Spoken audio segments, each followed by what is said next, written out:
So మన sound అనే లెసన్లో ఇప్పుడు సౌండ్ ప్రొడక్షన్ అనే చేస్తున్నాం మనం.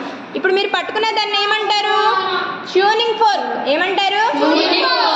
నేను చెప్పా ఎలా పట్టుకోవాలి. ట్యూనింగ్ ఫోర్క్ని ఎలా పట్టుకోవాలి. నువ్వు రాంగ్గా పట్టుకున్నావు.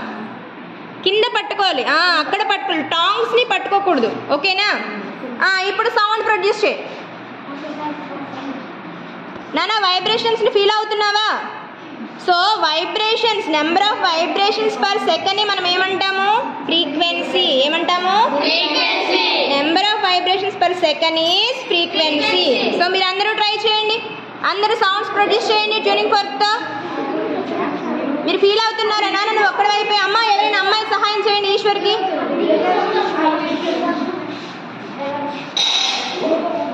అందరూ ట్రై చేయాలి. ట్యూనింగ్ ఫోర్క్ ద్వారా సౌండ్ ప్రొడ్యూస్ చేయాలి. టాంగ్స్కి టచ్ చేయకూడదు చెయ్యి.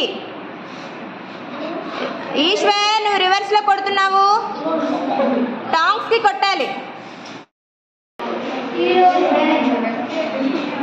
నెంబర్ ఆఫ్ ఆసిలేషన్స్ చేస్తుందని విషయం నువ్వు అబ్జర్వ్ చేస్తున్నావా? చాలా వైబ్రేట్ అవుతున్నట్లుగా అనిపిస్తుంది ఆ సౌండ్ నీకు, అవునా? గీయమంటుంది. So number of oscillations per సెకండ్ని మనము ఫ్రీక్వెన్సీ అంటాం. ఓకేనా? Number of oscillations per second ఏమంటాము? వింటున్నారా అబ్బాయిలు? మీరు చెప్పండి. Number of oscillations per second ఏమంటాము? ఫ్రీక్వెన్సీ అంటాం. ఏమంటాము?